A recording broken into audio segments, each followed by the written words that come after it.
Looking for no bullshit conversation about mental health? Find Learn from People Who Lived It wherever you get podcasts.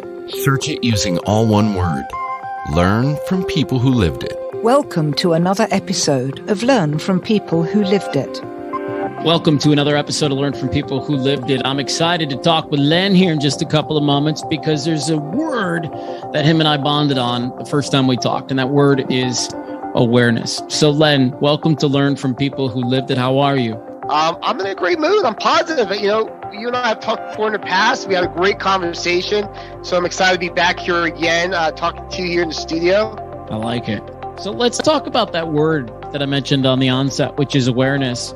I've always been acutely aware of my surroundings. I think that probably goes back to a childhood where, I had to just be hyper aware of what was happening around me all the time. And I know that has served me sometimes too well in life, right? Like there's times where I wish I was less aware. But by and large, I have benefited from being aware of my surroundings is the way that I take that to mean one thing, but I also awareness of self and what my body is experiencing. And for many, many years, I tuned out that voice and I pushed forward. But I want to get your take on awareness, man, and how you like to approach it. Yeah, awareness is taking a hard look at yourself, really understanding who you are, what you're made up of, your values, your beliefs, and also not only yourself, but the world around you, how you work within this world, how you participate, how you play, how you see things, your things from your perspective, and then also understanding other people's perspective. And it's very complex, but it takes time. It takes time to do the work to really understand how to improve your awareness, because the more aware you are in the way you communicate, in the way you act, in the way you respond to things, how you manage your emotions is very, very powerful, because it gives you that ability to be in control of yourself. Where people are losing their emotions constantly, you can pull back and be cool, calm, and collected because you understand how to effectively communicate with people, how to understand them better, know when to engage and when not to engage. And that's the power of awareness, to understand your triggers. What triggers you? We all have something that triggers us. You mentioned that you have a hyper level of awareness. I do as well. And I know where that comes from. That comes from my childhood, because my father was the type of person that really enforced common sense into my brother and I. And he would say, hey, if you're taking out the garbage, or if you're going out to see your friends, take out the garbage. So we always had to have a high level of attention, and also brought me into a high level of responsibility, because I was not, as a child, I wasn't given that choice to make. I was forced into having this common sense, to be smart, to make sure that I can see things ahead of time, to know that, hey, if I'm doing this, I should be doing this with it. If I'm going to be bringing to this dirty dishes to sink, clean them at the same time. Don't just leave them there for my mother to do. So that raised my awareness, where now it's become a part of my life. And it is, there's pros and cons to it. But that's just part of life and part of learning through your experiences. I like what you said. There's a whole lot that I like what you said there, because we all get wired up as we're kids. And I was just thinking, as you were talking about that, yeah, I could see where that would be really beneficial. But then I can also see where you might get to a point in your life where you really beat yourself up if you're not, doing that extra, doing that 1% more, like you write about, right? I know where that comes from now. But do you ever get into a dangerous spot where, you don't offer yourself enough grace for just doing, less than 1% some days? No, I do. I beat myself very hard up about it, because then I fall into, I'm not doing enough. I'm not good enough. I should be better. I'm not keeping up with my competitors. I see younger guys than me being more successful. So I go through that, and that's just a natural occurrence that we all go through, no matter how good of a coach or business person you are or parent. We all go through that that victim mentality, but it's how you manage your victim mentality. See, I recognize it. That's what my self-awareness recognize it. And they're like, and I hear in my head, oh, we're going here again. It's time for you to pull back. And then I pull back and I start thinking about, hey, I'm where I'm supposed to be right now. My life took sequence of events to put me here. I'm here right now for whatever that reason is. Everything is whole and complete, perfect for where it is. And I need to learn from this experience. And I need not to worry about what other people are doing. I need to be grateful for what I have, be appreciative, and set the course for my success based upon what I want, not what other people want or what I see other people doing. Because that's their journey. That's not my journey. And it's okay to be where I'm at.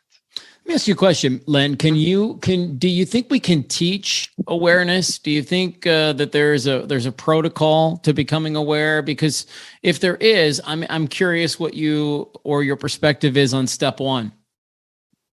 Yeah, there definitely is. What I like to do is a personal inventory checklist. I like to look at what's working and what's not working in my life. And I select an area. For example, I wrote about in my book, health was an area that I felt I need to improve on. So I looked at my health and I wrote down everything in my life dealing with health that's not working. So for example, I wasn't getting enough sleep. I wasn't seeing my doctor regularly. I was not taking my heart medication because I have high blood pressure and I don't feel it, so I don't really think about it. I wasn't stretching enough. As I'm getting older, I'm realizing that I have to stretch more. I don't have that ability to just bounce back like I did in my 20s when I'm working out in the gym. I had to go back to eating right, especially if I wanted to keep myself slender and have that look that I'm looking for. And I didn't have enough energy. So I went to the doctor. I had to go get my testosterone levels checked. I had to see was it my medication? Was it me not sleeping? Was it a whole different gambit of things? So I started to, figure out what wasn't working. And then once I figured out what wasn't working, I was able to become more aware of it. And now that opened up a new doorway for me to start working on these particular items to help me gain the knowledge and the resource I need to improve them. So me writing out this list of, okay, health's my issue and these are the things not working, it brought it to my awareness level. So now I'm aware of them. Now I can start taking action around them and growing myself, which then will make the impact that I need on my life to live longer, to live a healthier lifestyle, to have more energy, and so forth. I like to plug in applications real world. And so let's kick something around right now, Len, that a lot of people are dealing with. Myself, okay. I left my career last year because I was done with it. A lot of people are going through that right now where they're over it, man. They're done with the corporate stuff and they want to make a change. How would you apply awareness to starting to get out of that stuff that they don't want to be in anymore? Yeah, so if you're looking at changing your career or looking at a new endeavor in life, first I would find out what am I good at? What am I passionate about? What excites me? What lights me up in life? And start from there. I love coaching. I love, coaching inspires me. So then I look at all the aspects of coaching, for example, like what type of coach can I be? And I start to look at those various options because there's so many different things that you can do as a coach. Or if you want to start your own home-based business, what products would you like to sell? What's something that, you can get really behind and passionate about that you can go and talk about? So I would start there. Start with figuring out what lights you up, what your passion is. Then take it to the next level of, can I build a business? And if I can build a business, and this is something I want to do, how can I go about building that business? So now you're going to start looking at the various resources that you need. I need to learn how to build a website or find somebody to build a website. I need to get an accountant. I need to understand where to get my inventory. How am I going to be shipping it out? And now the brain starts coming up with more ideas. more ways to become creative so that your imagination can grow, so that you can start building upon the essential things that you need for each step of the way. You know what I would like to add to that too? It was my experience that I feel like a lot of people too, they need to have the conversation. There's a ton of people who are thinking about leaving their life or whatever, their career life or whatever. And my opinion is that, because probably the biggest question that I get right now, Len, when I meet people is, hey, like, how did you do it, man? How did you quit your job? Like, how were you able to walk away from that whole thing? And then they say, because I think I might need to too. And the first thing I say to them is, well, you might not have to leave your job. I had to. Yes. I had expired all of the stuff that I could expire. I had to leave that thing, but through maybe some difficult conversations, you might be able to grow where you are. You've just found yourself in a place where you're stuck, you're stale, you're stagnant, you feel like nobody's paying attention. And, with a couple of conversations, you might find yourself back in the hopper again. Does that resonate with you? Yeah. If somebody is looking to, quit their job, if they don't need to quit the job, I highly recommend staying with your job and building, in the evening, working on building that business that you're looking for, because you want to make sure that you always have that income coming in one way or another, unless you have money saved up for at least 6 months or so that you can live off of while you're building this business. Because I've been there before, where I have left jobs, attempted to start new businesses, and then I just completely run out of money, and then I'm back again having a job. And where I'm never satisfied having a job, because to me, a job stands for just over broke. And if you're not focusing on investing and doing other things beyond your job, then you're going to stay there stuck, unfortunately. So you need to really continuously grow and take action in your life so you can have that bigger impact. So when you're ready to quit that job, you can go do that without any worry, because now you built up enough income from your other business in order to compensate for what you're going to be losing at your job, where you have that stable income coming in. Yeah. Hey, why do you do this, man? I mean, I probably should have started with that question up front, but like, why is this work so important to you? I just love inspiring people. I love when people get that light bulb moment over their head and you can just see it, and you can just see that reaction in their face that they just got it. They've been something that they've been searching for so long, that they finally get it. And now they can take that new awareness, that new resource, that new information, and apply it to their lives to make a big difference, to make that impact that could be life-changing for them. And that's what I want to do. I want to make small changes in people's lives that can have huge impact to them. And that's what lights me up. I just love inspiring people. I know that you're going to be, or maybe you have already started doing more direct coaching with just men, which is, something that I've been screaming for years that we need more of. Why do you want to get into that space? Sure. Yeah. Being a man myself, I have gone through a lot of things in my life, especially in regards to relationships. And that's what is my primary focus with Empowering Men, is focusing on relationships. I've been married, I've been divorced. I've had issues with my family relatives. I've dated toxic women before in my life where I didn't see the red flags. And I want to be able to empower men so they can have healthy, happy relationships. Because a lot of men are suffering in silence. They don't know who to talk to, where to go. They're getting relationship advice from their buddies who don't even have, or either don't have a good relationship to begin with, or not in a relationship. And I think men need a place where they can go, feel comfortable, and share what they're dealing with, what pain they're in, so that they can level themselves up to the next level in their own personal life and in their relationship. Yeah. And I feel with relationships starts with you first. Right. You have to make sure that you are aligned with what your passion, your purpose is in life. And then once you have that together, then we start working on the relationship with you and your partner.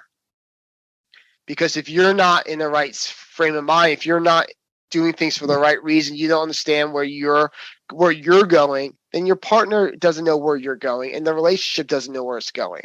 So we work on that first, and then we go into the relationship aspects. Yeah, right. Stop me when this sounds familiar, everybody, but you get into a fight with your wife. There's some disconnect there, and you don't feel like making up. She doesn't feel like making up. The disconnect gets a little bit worse, gets a little bit worse. Before you know it, you're like, who is this woman I live with?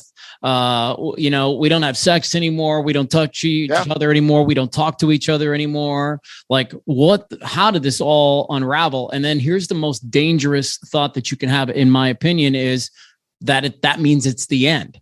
And it doesn't. I just want to implore, men are notoriously fixers, and this is something you legitimately can fix. But it's not about fixing her. It's about fixing you. So I just think that's such an important thing to say out loud, because, okay, you experience a divorce, but there's a lot of people, again, I kind of go back to my job thing. Not everybody has to leave their job. Not everybody has to leave their relationship. Now you're going to need somebody who's receptive. You're going to need somebody who wants to play on your team and wants to take that thing to the finish line with you. But you're talking about things that with some conversation, people could probably get under control and feel better about. Because don't you think that a lot of guys nowadays, man, they're just a little bit confused on what their role is, because our role is shifting as men in the world. Yes, I totally agree. It has shifted a great deal. I talk about masculine and feminine energy in my program, and that right now we're in more of a feminine energy transition, where, men currently have been seen, as the enemy, and toxic masculinity has been thrown around a lot and so forth. And men right now are getting a bad rap to some level, because they don't know how to find that balance, because that's not something that's always taught. And, and everyone is assuming that men should just learn how to do it, but men aren't taught that. And no one's really giving a clear outlet for men to understand how to do that. And it's best for men to learn from, in my opinion, other men who do understand that, so that they can learn how to apply it and grow together, because men and women do speak two different languages. Sure. And you have to understand how a woman speaks, and then also how you speak as a man. Like you said, men are very black and white. We're very logical, where women are more emotional in some aspects. And that's just how, we are just built DNA wise. So you need to understand where you need to, as a man, pull back sometimes and not be the fixer, and ask, because I teach men, one of the things I teach them is when you're in a conversation, ask your partner, ask your wife, do you want me to fix it? Do you want me to give you a hug? Do you want me to just be here to listen to you? Do you want me just to let you fix it? Give them that option, so then you know how to respond, because you don't always have to fix problems. Sometimes you just need to be the partner that they need for you just to listen to their problem, give them a hug, and be like, everything is going to be okay. And that's sufficient for that woman in that moment, what she's looking for. And it's great to ask your partner that, not just assume that you know it. Well, and I practice that. You need to, because guys have, like I said, we're fixers, and there's a lot of times where women just they want to vent, and I'm glad to hear you say that, man, because for 17 years I've been married to my wife, and there are probably 150 times where I've said, "Do you need me to listen or fix this moment right now?" And, because I've been clear on that. Somebody told me that a long time ago, and I've implored that because I believe it's useful. And here's the thing. Not everything needs fixing. Sometimes just moving the space and bitching about it or getting it off their chest helps them feel better. And men should take a cue from women, because when I guarantee, dude, with this coaching of men you're doing, as soon as you get dudes together, they're going to have this unbelievable cathartic experience. They're all going to be sharing. It's going to be me too. Oh my God, there's all these connection points. And then magically they're going to feel better. Women have been doing this since the beginning of time. It's time to take a page out of their book and try this thing called communication. Yeah. Yeah, and that's where a lot of relationships suffer, is between communication and finances. That's where are the two biggest issues in relationships. And once you have a good sense of clear communication, then usually everything else can fall into place. Once you have your money aligned and working as a team together and balancing your budget, knowing what to spend, having, each of you having your own spending money, having a joint account for that, for your overall bills, and then having that in place takes off a lot of stress from the relationship. And then everything else falls into place. So those are things, but self-awareness falls into that line of communication. You really have to understand who you are and what you want in life, and what your partner wants out of life as well, and coming together as a team to move forward together. So let's get back to the word we started with, which is awareness, because perhaps some of the stuff that we've talked about here the last 20, 30 minutes has resonated with folks, and they have now in this conversation just become aware.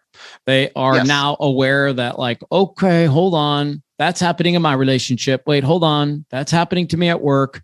Now we're aware. I've got my own thoughts and opinions on this, but I want yours. What would be some good steps for somebody to take who's become aware that there might be an issue?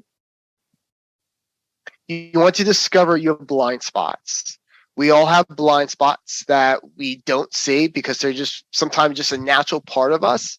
What I recommend is go and ask people what they truly think about you, and have an open mind to it. Be open to the constructive criticism, because something's going to show up there, because whatever you're currently doing that they're disliking about you, or they see something that can be improved upon, you're doing it in other areas of your life. So, if you're the type of person that just keeps making, for example, just likes to make sexual jokes of some sort, or, sexual innuendos, you might be thinking it's funny. Other people might just be laughing just to laugh, but they don't feel comfortable. And you will know that, and you might keep that habit up and doing it in your personal life, in your professional life, in other areas, and it's really turning people off. So not until you are aware of the type of jokes you're making and getting that feedback from people, you'll never stop. And maybe it's something that you might need to change. Maybe you need to change the way you're joking around with people. Maybe it's the type of content you're providing to people. But you have to go figure out those blind spots, and ask for people's feedback.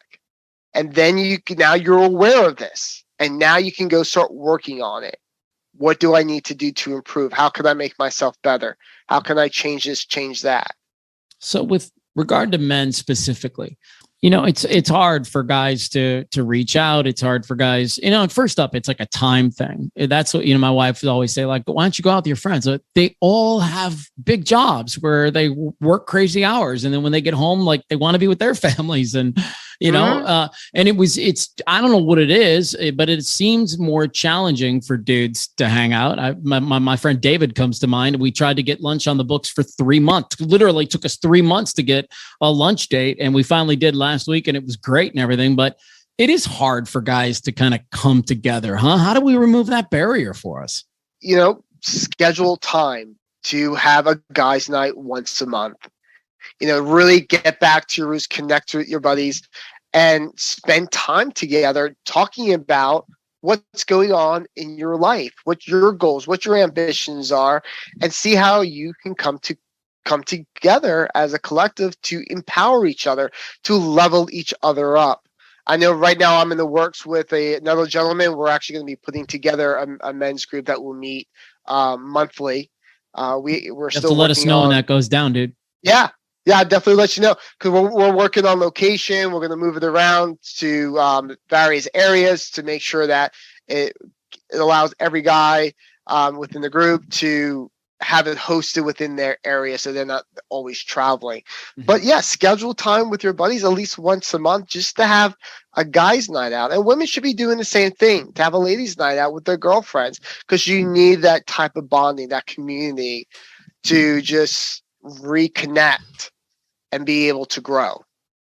Let me ask you a question, man. What if you get together with your boys and none of them are in a really good place, and then now you're getting weighed down by your environment.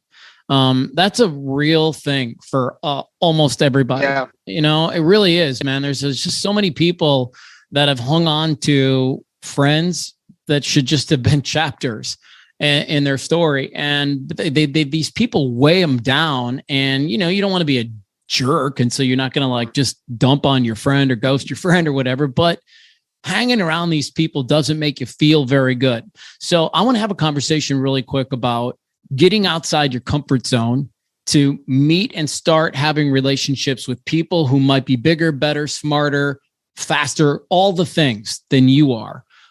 Let's jump into that a little bit, man. When you hear that statement, does that get you excited? Is that how you live your life? Because I think it is. Right. I to be honest with you, I have let go of friends who don't fit where I wanted to go in my life because they are anchors. And I hate to say it, but they are. I want to surround myself with people who want to go places in life. Mm-hmm. And if I have friends that are just not doing that or constantly stuck in the victim mentality, even after, they're always asking for advice, but they don't ever apply the advice, you get frustrated. Yeah, and you're like, what's the point of me helping you if you don't want to help yourself? So unfortunately, I do phase out those people because they're not bringing value to my life. And I want to only be around people where I can give them value. They give me value back. We're raising ourselves up. We're working together. We might have different goals, but we have resources that we can share together and go back and forth with empowering each other for all of us to become successful. Hire Len. He's for hire right now, man. I'll link to everybody in the show notes, man. I'll make sure I put your email and your connection points on there, and a link to your book too. Yeah, absolutely, man. And I really am grateful that you stopped by, spent a little time with us today. And hopefully we plug people into awareness on some high level, right? We didn't do a deep dive into it or anything like that. But enough to jumpstart and get things moving in the direction that you want them to be. Because like I said earlier about your relationship and your jobs, like sometimes they have to change, sometimes they don't. But with a little bit of communication, you can figure out exactly where you need to be. Len, thank you so much for your time today, buddy. Thank you. We have 3 goals with Learn from People Who Lived It. 1, to help you feel less alone. 2, encourage you to seek out a coach, a therapist, a church, anyone who can help you get through your journey and find some healing. 3, when you're ready, share your story with us. Find Learn from People Who Lived It wherever you get podcasts. Search it using all one word. Learn from People Who Lived It. Hi there, it's Matthew. Thank you for spending your time with Learn from People Who Lived It. A reminder that I do house calls. You know that this is my favorite thing in the world to do, is come to your business or nonprofit and talk to your group of people about why they might be a transitional character, why they need to lean into self-care, why taking care of themselves is so important to the success of your company and your nonprofit. And it's not super heady. It's an easy 1-hour conversation, complete with a little bit of a breakout session, and it's a great time. By the end of my time with your people, they will want to do great things for themselves and for you. Please reach out to me. My email is matthewblades@fatherslikeme.com. Matthew Blades, MATHEWBLADES @fatherslikeme.com.